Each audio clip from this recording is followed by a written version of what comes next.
Took over, which was a man called Paul Thiessen, and he only died 11 months ago, and he set the record at 34 years.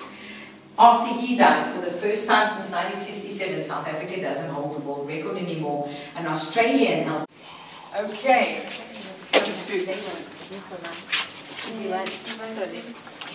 Okay, so this is the cardiac unit, which has changed. Obviously, we house our museum in it. So it doesn't look the same, except for the two operating theatres. They are 100% original with all the original equipment. Each room has got a key in it, and this is the laboratory. Now, the laboratories were not here, by the way. They were up at the University of Cape Town. But this is what they look like. Chris Barnard used dogs because he had training on dogs in America. So he was used to the dog. And he used the dogs for the full 8 years. As I said to you downstairs, he did 48 successful transplants on dogs in those 8 years. The machine at the back is a part, it's unfortunately not complete, but it's part of the heart-lung bypass machine. And as you know, this is, you can imagine how traumatized these boys were. But what made it worse was about a year after the mom and sister died, the dad died as well. So these boys were traumatized even more, and it has affected them. Today, 47 years later, these aren't boys anymore, these are men in their late 50s. But do you know, because our country's too hot, so we use silicone rubber. They are very lifelike. They scared a living poop out of me by myself. Okay, he had 2 children from each wife. Only one of his 6 children became a doctor, which was this guy, Andre, but sadly he died when he was 34 years of age. He was a pediatrician right at Groote Hospital, and he died in very weird circumstances. He actually had a small car accident a couple of years before, and he became addicted to prescription drugs because of pain in his leg. And a couple of years later, he had come home from a shift. He was tired. He had double shift at the hospital. He was tired, and he took some medication for pain, but he took too much. Climbed into his bath, fell asleep, and drowned in his bath one night. He was married to his first wife for 20-odd years, second wife 12 years, last wife 10 years. As he married this woman, they were getting younger and younger. So I want you guys to sit on the seats at the top and go through the whole operation. Yes, a membership card. And you see that membership card is still valued, so you'll see there's a little lock on it as well, so you can't open it up and take it. The roofs are 25 foot high.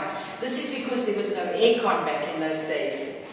So to keep the theatres as cool as possible, they built the roofs as high as possible so the hot air would move upwards. They would then extract the hot air out with those extractors, and the cooler air would naturally slip in underneath. Where you are sitting, these are called observation galleries, and this is because we link to the University of Cape Town. Anesthetic Chris can now start getting ready to open up his chest. Now what I'm going to do is tell you step by step how they do the transplant. Please know though, it's way more complicated than I'm telling you. I'm just giving you a general overview.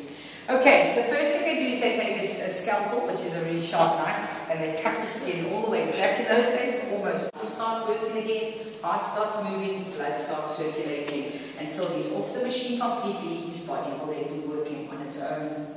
But they did have one problem at the end of this operation, and the problem was the rhythm of the new donor heart. Although the heart was moving, it actually was very lazy, sluggish, and it didn't have a rhythm to it. So they had to get that rhythm into the heart and get that heart up and moving. And the only way they could do that is by using a piece of equipment called a defibrillator. Just went straight up my head. As I looked at you guys, it just went straight up my head. Defibrillator. I was going to say deflector. Louis Wischkanski, once he's come out of the operation, he goes into recovery. Now, recovery actually was above us in cardiac 1. We've just brought it down for the museum. But for the first, obviously, the minute he wakes up from this operation, the first thing they give him is anti-rejection drugs. But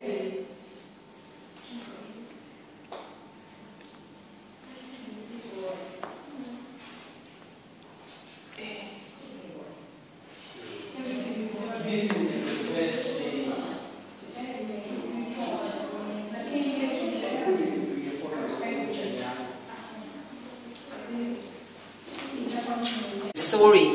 So this heart in the top right hand corner is just a normal, it's an anonymous heart. We just want to show you what normal looks like. All the others are from the story, and all the hearts have been sectioned in half.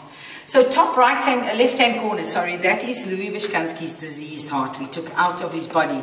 Now, he suffered from a condition called cardiomyopathy. So did the second guy, actually. Cardiomyopathy means when your heart is growing bigger than your chest.